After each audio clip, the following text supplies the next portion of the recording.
નમસ્કાર, ન્યૂઝ બુલેટિનમાં આપનું સ્વાગત છે. હું છું પંકજ શર્મા. શરૂઆત કરીશું ભાજપના ચૂંટણી રણનીતિની.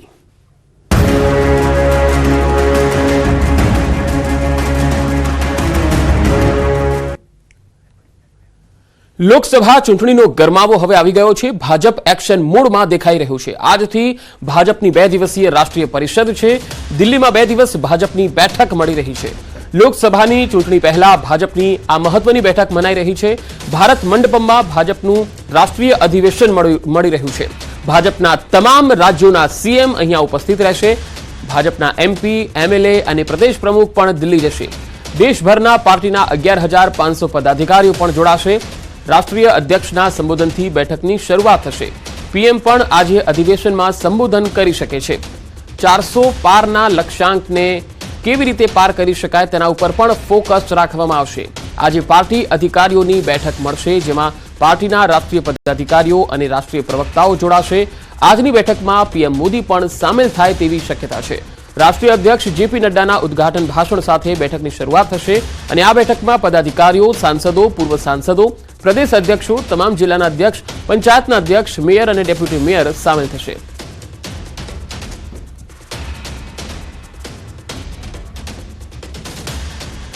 વધુ माहिती मेळवीશું. दिल्ली થી संवाददाता रचना उपाध्याय जोड़ाया है. रचना, इस वक्त दिल्ली में अधिवेशन की किस प्रकार की तैयारियां चल रही है और कौन कौन से नेता वहां पर पहुंचे हैं?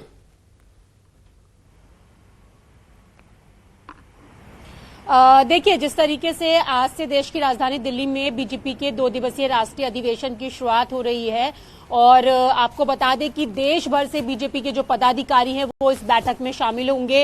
इसके साथ ही सभी सांसद, विधायक, मंत्री, मुख्यमंत्री, वो सारे लोग जो हैं वो शामिल होंगे और लोकसभा चुनाव से ठीक पहले ये राष्ट्रीय अधिवेशन की बैठक होने वाली है. तो ऐसे में ये बैठक बेहद ज्यादा महत्वपूर्ण हो जाती है.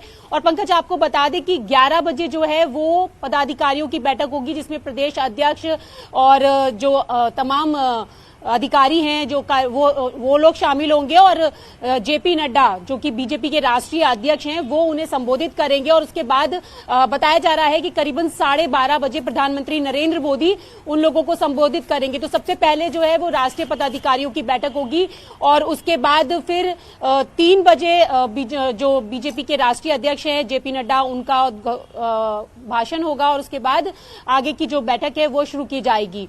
और अगर हम गुजरात की बात करें तो गुजरात के जो मुख्यमंत्री हैं वो करीबन 12 बजे दिल्ली पहुंचेंगे. इसके साथ ही गुजरात के जो प्रदेश अध्यक्ष हैं वो यहां पर शामिल होंगे और तमाम गुजरात बीजेपी के जो सांसद हैं वो दिल्ली पहुंच चुके हैं और इसके साथ ही जो विधायक है वो लोग पहुंच चुके हैं. तो धीरे धीरे भारत मंडपम में लोगों ने पहुंचना शुरू कर दिया है और जो अदर स्टेट्स के भी जो भी लोग हैं वो भी भारत मंडपम पहुंच चुके हैं, क्योंकि बेहद ज्यादा महत्वपूर्ण ये बैठक मानी जा रही है. कई महत्वपूर्ण मुद्दों पर यहाँ पर चर्चा होनी है. तो ऐसे में लोकसभा चुनाव से पहले बीजेपी का ये जो राष्ट्रीय अधिवेशन है वो कहीं ना कहीं लोकसभा चुनाव का आगाज माना जा रहा है. जी रचना, शुक्रिया जानकारी के लिए.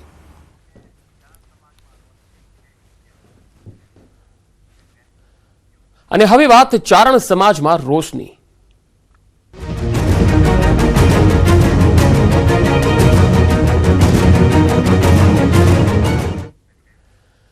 ચારણ સમાજ અંગે ટિપ્પણી અને ફરિયાદ દાખલ થશે. ભાવનગરમાં ફરિયાદ દાખલ કરવા માટે અરજી આપવામાં આવી રહી છે. તળાજા પોલીસ મથકે ગીગા ભમ્મર સામે ફરિયાદ માટે અરજી અપાઈ. આજે સવારે ગઢવી સમાજના આગેવાનો તળાજામાં ગીગા ભમ્મર વિરુદ્ધમાં ફરિયાદ નોંધાવવા જઈ રહ્યા છે. સમગ્ર ગુજરાતમાં ચારણ સમાજમાં ભારે રોષ છે. કચ્છ, અમદાવાદ, ભાવનગર, રાણપુર સહિત અનેક પોલીસ મથકોમાં ગીગા ભમ્મર વિરુદ્ધમાં અરજીઓ અને ફરિયાદ આપવામાં આવી રહી છે. આહિર સમાજના અનેક મોટા આગેવાનો ચારણ સમાજના સમર્થનમાં અને ગીગા ભમ્મર વિરુદ્ધમાં નિવેદનો આપી રહ્યા છે.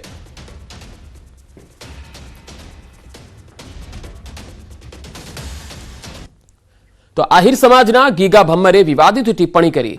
શું પ્રતિક્રિયા હશે એ પણ સાંભળીએ. પણ મને દુઃખ સાથે જો આવી રીતે કોઈ ચારણ બોલ્યો હોત તો તમે આયરના કેટલા વિડિયા વાયરસ થાત, મને આનો જવાબ દો થાત ને. તો આ તો ભગવતીનો અખિલ બ્રહ્માંડનું જે સંચાલન કરનાર છે, 1000 હાથવાળી છે, એના તમે કાપડા લુગડા ઉતાર લીધો. આયર, મને તમારાથી કોઈ વાંધો નથી, પણ મને વાંધો એ થયો કે ખાલી તમે વિડિયામાં એને ઠપકો દીધો હોત ને કે હે નેફા હે ધાનના ધનરવા તું શું બોલે છે, તો મને આટલી છે ને આક્રોશ નો આવત. મણિધર બાપુ, ખાસ તો સભામાં ગીગા ભમ્મરનો વિરોધ કેમ ન થયો, આ પણ એક મોટો સવાલ છે. પણ આટલા આયરો છો તમે, કોઈ એમ કીધું કે હે ધાનના ધનરવા પાપી રાક્ષસ, આ તું શું મા વિશે બોલો, હોનબાઈ વિશે? હોનબાઈ કયો તો એને કદાચ કબરાવ વાળી કયો તો એ, પણ મને દુઃખ થાય છે. દુઃખ એટલા માટે થાય છે કે હજી ચારણો બેઠા છે, હજી આયુ બેઠી છે, રાફડા ખુલ્લા નથી હો, રાફડા હુના નથી. અને આ યજ્ઞ હવન છે મોગલનો, 24 કલાકના હવા 1100 નાળિયેર જાય છે. પણ આયર, તું આયર તો છો જ નહીં. જો કે આયર હોય તો આવું બોલે જ નહીં, આયર છો જ નહીં, તું આયર બોલે જ નહીં, કારણ કે આયર છે ને ક્ષમા કરવા વાળો છે, આયર બોલે જ નહીં. તો ચારણ સમાજ પર આ વિવાદિત નિવેદન બાદ શું પ્રતિક્રિયા રહેશે?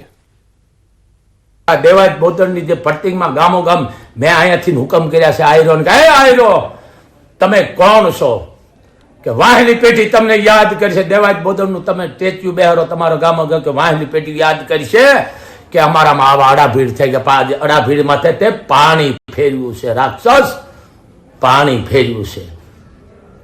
આવા અડાભીડો આયરો થઈ ગયા અને તું આવું બફાટ કરસ, કારણ કે તારો આહાર નહીં હોય શુદ્ધ, નકર તો તું આવું બોલત નહીં, કારણ કે તારો ખોરાક વિકૃત હોય એટલે તારી ભાષા વિકૃત જ હોય. તો ખાસ તો સમાજના મંચનો જ્યારે ઉપયોગ થતો હોય ને ત્યાંથી ભડકાઉ ભાષણ થતા હોય તો એનાથી સમાજ વર્ગ વિગ્રહ ઉદ્ભવે છે. આપ શું અપીલ કરવા માંગશો?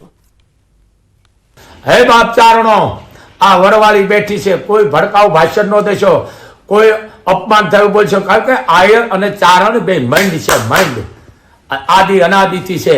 આવા ગોરખોદિયાથી કોઈ ફેર પડવા નતો. ચારણ આયરો બહુ સમજદાર છે, ડાયા છે, વિદ્વાનો છે, સમજે જ છે કે ચારણો અમે મામા ભાણનો નાતો છે, કોઈ દી આદિ અનાદિથી હાલ્યો આવશે, કોઈ દી જવાનો નથી અને કોઈથી કોઈની તેવડ નથી. પણ આ વાત કોઈ બોલે ને તો આપણે એનો સંગ છોડી નાખવાનો. તો આ હતા મણિધર બાપુ, તેમણે આખરી પ્રતિક્રિયા આપી. હવે આગળ વધીએ. સુરતના ડિંડોલીમાં મજૂરોના મોત મામલે ગુનો દાખલ થયો. કોન્ટ્રાક્ટર સહિત 3 લોકો સામે ગુનો દાખલ. માધવ ક્રિએસ્ટામાં 2 મજૂરોના મોત થયા હતા. મનુષ્યવધની કલમ અંતર્ગત ગુનો નોંધાયો હતો.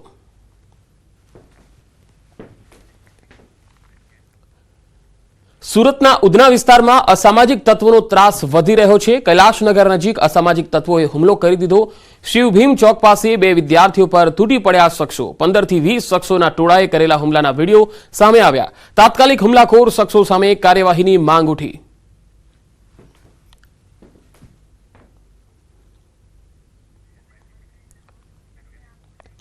વડોદરાના મકરપુરા રોડ પર રાત્રે નશામાં ધૂત કાર ચાલકે અકસ્માત સર્જ્યો હતો. રોંગ સાઈડમાં કાર ચલાવી યુવકે અનેક વાહનોને અડફેટે લીધા હતા. કાર ચાલકે કાબુ ગુમાવતા કાર રોંગ સાઈડમાં જઈ ડિવાઈડર પર ચડી ગઈ હતી. ત્યાંથી ફરાર થઈ કાર ચાલકે અન્ય વાહનોને અડફેટે લીધા હતા. સમગ્ર ઘટનાના સીસીટીવી સામે આવ્યા છે. આ તસવીરો જુઓ. નશામાં આ કાર ચલાવી રહ્યો છે યુવક અને કેવી રીતે તેણે લોકોને અડફેટે લીધા. નશામાં કાર ચલાવી અકસ્માત સર્જનાર યુવકને લોકોએ મેથી પાક ચખાડ્યો હતો.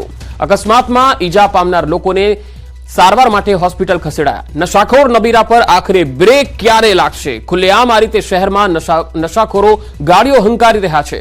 આ નબીરાઓનું બેફામ ડ્રાઇવિંગ આખરે ક્યારે રોકાશે? નશો કરીને ડ્રાઇવિંગ પર ક્યારે લગામ લાગશે? મકરપુરા પોલીસે નશામાં ધૂત કાર ચાલકની અટકાયત કરી હતી. જો કે નશાબાજ નબીરાને રાતોરાત જામીન આપી દેવાતા સવાલ ઉઠી રહ્યા છે.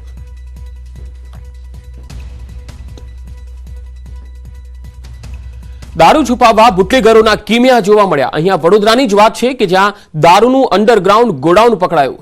મકાનમાં ગુપ્ત અંડરગ્રાઉન્ડ ગોડાઉન બનાવાયું હતું. પીસીબીએ મકાનમાં દરોડો પાડી ગોડાઉનને ઝડપી લીધું. ધનોરાના રામપુરા ગામમાં મહેશ ઉર્ફે ભુરિયો પ્રવીણ ગોહિલ નામના વ્યક્તિના મકાનમાં સર્ચ કરાયું હતું. અંડરગ્રાઉન્ડ ગોડાઉનમાં મોટી માત્રામાં દારૂના જથ્થાનો સંગ્રહ કરાયો હતો. પીસીબીએ અંડરગ્રાઉન્ડ ગોડાઉનમાંથી વિદેશી દારૂની અંદાજે 350 પેટી પકડી લીધી.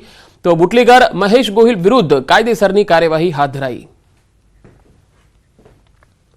વડોદરામાંથી નકલી મરચાના વેપલાનો પણ પર્દાફાશ થયો. હાથીખાના માર્કેટમાંથી નકલી મરચાનો પાવડર પકડાયો. 200 કિલો નકલી મરચું ઝડપાતા એસઓજી અને આરોગ્ય વિભાગે કાર્યવાહી હાથ ધરી. હાથીખાનામાંથી ગુરુકૃપા ટ્રેડર્સ અને રાધિકા ટ્રેડર્સની દુકાનમાંથી આશરે 10 લાખનો મુદ્દામાલ જપ્ત કરવામાં આવ્યો.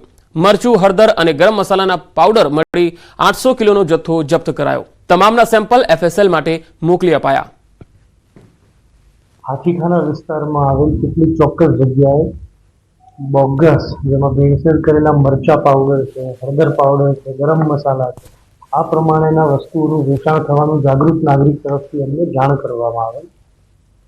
તેથી આજ રોજ હાથીખાના વિસ્તારમાં SOG તરફથી રેડ કરવામાં આવેલ છે. ફૂડ એન્ડ ડ્રગ વિભાગને સાથે રાખીને ખાદ્ય પદાર્થોના સેમ્પલ લેવામાં આવ્યા છે.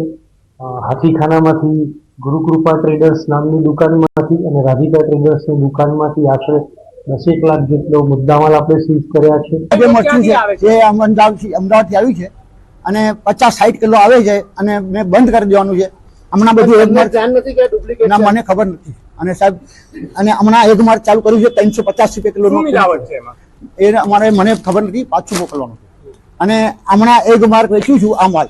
ખાસ કરીને જે મરચાના જે જથ્થો જે બહારથી આવે છે જેનું ગોડાઉન એક જગ્યાએ ગોડાઉન છે હાથીખાનામાં, એક જગ્યાએ જ્યાં વેચાય છે ત્યાં વેચાણ થતું, ત્યાં 2 જગ્યાએ આપણે SOG ટીમ તથા વડોદરા મહાનગરપાલિકાની ફૂડ ડિપાર્ટમેન્ટ આરોગ્યની ટીમ દ્વારા સંયુક્તપણે આ કામગીરીને હાથ ધરવામાં આવે છે.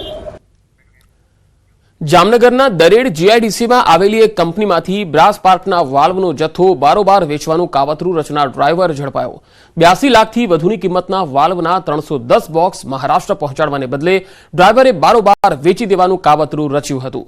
જથ્થો સમયસર ન પહોંચતા સમગ્ર મામલે ફરિયાદ નોંધાઈ હતી. જામનગર LCBની ટીમે કાર્યવાહી કરતા સુરતના કામરેજ હાઈવે પર એક દુકાનમાંથી વાલ્વનો જથ્થો પકડાઈ ગયો. પોલીસે વાલ્વના 310 બોક્સ સહિતનો મુદ્દામાલ જપ્ત કરી લીધો છે અને આરોપી ડ્રાઈવરની ધરપકડ કરી છે. ડ્રાઈવરે આર્થિક સંકળામણના કારણે આ કાવતરું રચ્યું હતું. આરોપી ડ્રાઈવર સામે અગાઉ પ્રોહિબિશનનો ગુનો પણ દાખલ થયેલો છે. સુરત ખાતેથી પકડી નાખ્યા છે અને લગભગ 82 લાખનો મુદ્દામાલ હતો અને આ મુદ્દામાલ લઈ અને ગાયબ થઈ ગયા હતા અને જુદી જુદી જગ્યાએ જે જુદા જગ્યા બધો મુદ્દામાલ વેચી નાખ્યો હતો. નવસારીના ચીખલીમાં નિર્માણાધીન ST ડેપોનો સ્લેબ ધરાશાયી થયો. સ્લેબ તૂટતા 8 શ્રમિકો દટાયા હતા. સુરતની ગોપી કન્સ્ટ્રક્શન નામની કંપનીએ 3.4 કરોડના ખર્ચે ST ડેપો બનાવવાનો કોન્ટ્રાક્ટ મેળવ્યો હતો. હાલ 5 લોકોની સારવાર ચાલી રહી છે, જ્યારે અન્ય લોકો સંપૂર્ણપણે સ્વસ્થ થયા. ઘટના અંગે તપાસનો ધમધમાટ શરૂ થયો છે. ડેપોનું જે કામ ચાલી રહ્યું હતું એમાં સ્લેબ ભરાવાનો હતો અને સ્લેબ ભરતી વખતે જે કંઈ ઘટના બની છે, ભગવાનનો આભાર માનીએ કે કોઈ એવી દુર્ઘટના નથી બની અને મને ખબર પડતા જ મેં સીધો અહીંયા આવ્યો છું અને જે કંઈ નાની મોટી ઈજા થયેલી છે એવા દર્દીઓને પણ હું મળીને આવ્યો છું. બિલકુલ સ્વસ્થ દર્દીઓ છે અને જે કંઈ નાની મોટી ઈજાઓ થઈ છે એ સારવાર એને મળી રહી છે. કુલ કંઈક 8 લોકો ઈજાગ્રસ્ત થયા હતા. એમાંથી 2 વ્યક્તિઓ રેફરલ હોસ્પિટલ ખાતે સારવાર હેઠળ હતા અને અન્ય 6 વ્યક્તિઓ આલીપોર હોસ્પિટલ ખાતે સારવાર માટે લઈ જવામાં આવ્યા હતા. એમાંથી 2 વ્યક્તિઓને તો ડિસ્ચાર્જ કરી દેવામાં આવ્યા છે આલીપોર હોસ્પિટલ ખાતે. અન્ય જે પણ ઈજાગ્રસ્તો જે સારવાર હેઠળ છે એ તમામ સ્ટેબલ છે. સુરેન્દ્રનગરમાં નવનિર્મિત બ્રિજમાં તિરાડો પડી જતા સ્થાનિકોમાં રોષનો માહોલ છે. અંદાજે 5 કરોડના ખર્ચે બનેલા પુલ પર અઠવાડિયામાં જ તિરાડો પડી ગઈ. બ્રિજ ખુલ્લો મુકાયો તેના ચોથા જ દિવસે સ્લેબમાં તિરાડો દેખાવા લાગતા નબળા કામની બૂમો ઉઠી હતી. આથી જ તંત્રએ પુલની ગુણવત્તાની ચકાસણી માટે તપાસના આદેશ આપ્યા. લોકાર્પણના થોડા દિવસોમાં જ તિરાડો પડી જતા સ્થાનિકો સહિત વાહન ચાલકોમાં તંત્રની કામગીરી સામે રોષ જોવા મળ્યો. સ્થાનિકોએ વહેલી તકે રિપેરિંગની કામગીરી કરવાની અને કોન્ટ્રાક્ટર સામે કડક કાર્યવાહીની માંગ કરી છે. સ્ટ્રક્ચરની અંદર કોઈ તકલીફ છે નહીં. જે કઈ તકલીફ છે એ રોડની સાઈડમાં જે ઉપરનો રોડ હોય એમાં છે અને એ પણ તમારા માધ્યમથી ધ્યાનમાં આવ્યું એટલે તરત જ કન્સલ્ટન્ટનો કોન્ટેક્ટ કરી લીધો છે અને TPI કરાવેલું હતું. અમે એમને પણ બોલાવ્યા છે કે સર્ટિફાઈડ છે તો એ કેવી રીતે તમે સર્ટિફિકેટ આપ્યું છે અને કોન્ટ્રાક્ટરને પણ હજી અમે બિલનું પેમેન્ટ કર્યું નથી. એ ત્યાં સુધી નહીં થાય જ્યાં સુધી એ રોડ વ્યવસ્થિત છે એ માટેનું અમને રિપોર્ટ નહીં આવી જાય. નગરપાલિકાના શાસકો એક નાનકડો એવો પુલ બનાવ્યા પછી હજી એ નિર્ણય લઈ નથી શકતી કે આ પુલ માટે જવાબદાર કોણ છે. આટલા પુલ બનાવ્યા તો ઇન્સ્પેક્શન કર્યું, સેફટી સર્ટિફિકેટ કોણે આપ્યા, એનઓસી કોણે આપ્યા, આનો કોઈ ઉલ્લેખ નથી. આ પુલ થી 200-500 મીટર આગળ ટાવર પાસે એક પુલ અંગ્રેજોએ બનાવ્યો હતો, એની 100 વર્ષની ગેરંટી આપીને લોકો ગયા હતા અને 100 વર્ષ પૂરા થયા પછી લોકોએ લેટર મોકલ્યો હતો કે ભાઈ અમારો પુલ બની ગયો છે. સુરેન્દ્રનગર જિલ્લા પંચાયત થી સર્કિટ હાઉસને જોડતા ઓવરબ્રિજનું અંદાજે રૂપિયા 4.95 કરોડના ખર્ચે નવનિર્માણ કરવામાં આવ્યું હતું અને આ બ્રિજ લોકાર્પણ કરાયાના 5 જ દિવસમાં બ્રિજ પર ઠેર ઠેર તિરાડો જોવા મળી હતી, તેમજ નીચેનો જે ભાગ છે તેમાં પણ ક્યાંક ને ક્યાંક તૂટેલી હાલતમાં જોવા મળી રહ્યો છે. આપ પરના દ્રશ્યોમાં જોઈ શકો છો કે લોકાર્પણ કર્યાના 5 જ દિવસમાં આ જે બ્રિજ છે, બ્રિજની નીચેના ભાગમાં પણ ક્યાંક ને ક્યાંક સળિયાને એવું દેખાવા લાગ્યું છે, તેમજ બ્રિજનો જે ઉપરનો ભાગ છે તેમાં પણ ઠેર ઠેર તિરાડો જોવા મળી રહી છે અને બ્રિજ છે એ ક્યાંક ને ક્યાંક એનો એક ભાગ છે એ દિવાલ છે અલગ થઈ ગઈ હોય તેવા પ્રકારના દ્રશ્યો જોવા મળી રહ્યા છે. બ્રિજના લોકાર્પણ કરાયાના માત્ર 5 દિવસ જેટલા ટૂંકા ગાળામાં આ જે બ્રિજ છે એની હાલત જો આવી થઈ ગઈ હોય તો ક્યાંક ને ક્યાંક આ જે બ્રિજનું કામ છે એમાં મોટા પાયે ભ્રષ્ટાચાર થયો હોવાની આશંકા વ્યક્ત કરવામાં આવી રહી છે અને આ હાલ પાલિકા તંત્ર દ્વારા આ બ્રિજને છે થીગડા મારી અને હાલ એમના ભ્રષ્ટાચાર છે એને ભ્રષ્ટાચારને થીગડા મારતા હોય તે પ્રકારની કામગીરી કરવામાં આવી રહી છે. હજુ સુધી પાલિકા તંત્ર દ્વારા આ મામલે જવાબદાર કોઈ પણ અધિકારીઓ કે કોન્ટ્રાક્ટર વિરુદ્ધ કઈ પણ પ્રકારની કાર્યવાહી કરવામાં ન આવતા આ જે ભ્રષ્ટાચાર છે ઉજાગર થયો છે અને આ મામલે પાલિકા તંત્ર દ્વારા તાત્કાલિક કાર્યવાહી કરવામાં આવે તે જરૂરી છે. અક્ષય જોશી, ન્યૂઝ 18 ગુજરાતી, સુરેન્દ્રનગર. આગળ વધુ સમાચારો પર નજર કરીશું. હાલ રોકાઈશું એક બ્રેક માટે.